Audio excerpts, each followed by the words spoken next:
Salam sejahtera untuk kita semua.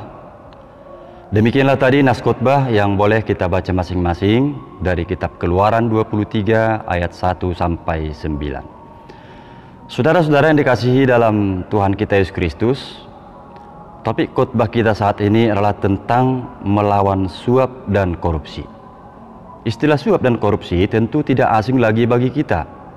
Suap atau sogok yang dimaksud oleh topik khotbah ini adalah tindakan memberi sesuatu dengan motif untuk mencapai tujuan-tujuan yang dianggap lebih menguntungkan atau memudahkan urusannya. Dan pihak penerima biasanya sudah mengetahui atau dapat menduga bahwa pemberian itu dimaksudkan supaya si penerima berbuat sesuatu atau tidak berbuat sesuatu yang berlawanan dengan kewenangan atau tanggung jawabnya pada kepentingan orang lain. Jadi artinya dalam praktek suap ada motivasi-motivasi yang tidak benar. Sementara korupsi itu adalah tindakan yang menyalahgunakan kepercayaan atau menyelewengkan tanggung jawabnya untuk mendapatkan keuntungan bagi dirinya atau keuntungan bagi kelompoknya. Jadi berdasarkan arti dari kedua istilah tadi, maka jelaslah bahwa suap dan korupsi itu merupakan tindakan yang saling berkaitan, yakni sama-sama ada kebohongan, ada dusta, ada penipuan, mengambil yang bukan milik atau haknya sehingga merugikan orang lain atau merugikan kepentingan umum. Karena itu suap dan korupsi harus dilawan, karena suap dan korupsi telah merusak tatanan hidup, sebab yang benar akan disalahkan dan yang salah akan dibenarkan. Saudaraku, jauh sebelum buku Alkitab ada, Tuhan juga telah melarang umatnya melakukan suap dan korupsi.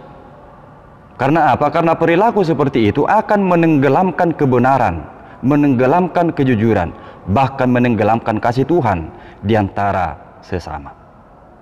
Nah, berdasarkan nas khotbah ini, ada beberapa pesan berharga yang mau disampaikan bagi kita, agar hidup kita terhindar dari praktek suap menyuap dan korupsi. Jadi ada 3 hal. Yang pertama, hindarilah kebohongan atau dusta, tetapi junjunglah kebenaran di dalam kasih Tuhan. Saudaraku, berbohong atau berdusta, atau istilah yang tenar sekarang ini disebut dengan menebarkan berita hoax, itulah salah satu larangan Tuhan di dalam dasar kita yang sebelumnya telah diberikan Tuhan melalui Musa kepada umat Israel ketika umat sedang menuju tanah perjanjian, yakni tanah Kanaan. Dalam nas ini, khususnya pada ayat 1 sampai 2 dan ayat 7, larangan itu kembali disampaikan agar umat dalam kehidupan sehari-harinya tidak anggap remeh dengan kebohongan, tidak anggap remeh dengan dusta, dan supaya umat tidak ikut-ikutan bersaksi dusta, meskipun secara kuantitas lebih banyak orang yang melakukan dusta atau menyelewengkan hukum daripada menjunjung kebenaran, seperti yang boleh kita baca pada ayat 2 tadi. Sebab kebenaran bukan ditentukan oleh kuantitas, tetapi bila realitanya benar, hendaklah dikatakan ya. Bila tidak, ya hendaklah dikatakan tidak. Sebab apa yang lebih dari itu berasal dari si jahat. Seperti firman Tuhan yang ada pada Matius 5 ayat 37. Jadi seiring dengan larangan berbohong tadi, umat juga diingatkan supaya jujur dalam menjunjung nilai-nilai kebenaran itu, sehingga terhindar dari sikap membeda-bedakan orang di dalam menyelesaikan perkaranya. Apakah dia itu orang miskin? Seperti pada ayat 3 dikatakan tadi, janganlah memihak kepada orang miskin dalam perkaranya. Artinya, status sosial seseorang jangan menjadi penghalang untuk menjunjung nilai-nilai kebenaran dari Tuhan. Jika seandainya pun kemiskinan seseorang menjadi pertimbangan untuk ditolong, tetapi perkaranya harus dibereskan dulu. Barulah kemudian pertimbangan untuk menolong boleh dilanjutkan agar nilai-nilai kebenaran itu tetap dijunjung. Saudaraku, kebohongan atau dusta sesungguhnya itulah juga yang terdapat dalam diri orang yang melakukan suap dan korupsi. Karena itulah Tuhan memperingatkan kita semua supaya menghindari kebohongan atau dusta. Sebab itu akan merusak hubungan kita dengan sesama, terlebih merusak hubungan kita dengan Tuhan. Jadi bila saat ini kepada kita ditanyakan, pernahkah kita melakukan kebohongan atau menebarkan berita-berita hoax sehingga orang lain merasa dirugikan? Apapun jawaban kita, biarlah firman Tuhan yang menyapa kita pada saat ini menyadarkan dan menggerakkan kita semua untuk hidup setia di dalam kebenaran Tuhan, agar kita mampu melawan suap dan korupsi. Yang kedua, tetaplah lakukan kebaikan di dalam takut akan Tuhan. Saudaraku, di dalam nas khotbah ini, khususnya pada ayat 4-7 dan juga ayat 9, firman Tuhan juga mengingatkan umat agar bersikap baik terhadap musuhnya. Meskipun perdamaian belum terwujud, tetapi kebencian jangan merembes kemana-mana, seperti kepada keluarganya atau harta musuhnya, sehingga segala yang berhubungan dengan musuhnya juga ikut dimusuhi. Tuhan tidak menginginkan yang seperti itu. Itu makanya dalam nas ini Tuhan memerintahkan umat, bila kebetulan mereka melihat ternak musuhnya sedang tersesat di jalanan, maka umat diperintahkan untuk segera membawa kembali kepada pemiliknya. Atau ketika mereka melihat keledai musuhnya sedang terjatuh karena beban berat, maka umat harus menolongnya, bukan membiarkannya begitu saja. Memang kalau kita pikir-pikir, perintah yang demikian bukanlah hal yang mudah. Bukan hal yang mudah untuk dilakukan. Karena pada umumnya, segala yang berkaitan dengan musuh, apakah itu keluarganya, hartanya, dan lain sebagainya, biasanya ikut juga dianggap sebagai musuh. Tetapi melalui nas ini, Tuhan tidak berkehendak seperti itu. Perintah ini mengingatkan kita juga akan ajaran kasih yang telah diteladangkan oleh Yesus Kristus, bahwa kita tidak cukup hanya mengasihi orang-orang yang mengasihi diri kita, tetapi musuh juga harus dikasihi. Itu artinya Tuhan menginginkan kita agar tetap melakukan kebaikan sekalipun kepada musuh. Begitu juga terhadap orang-orang yang mungkin lemah secara ekonomi atau lemah secara daya, serta bagi orang-orang yang secara perkara tidak bersalah.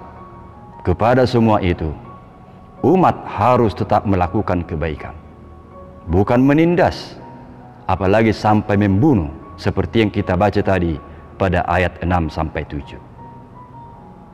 Terhadap orang asing, Tuhan juga mengingatkan umat agar tidak berlaku sewenang-wenang, tetapi umat harus menyambut mereka dengan perlakuan yang baik.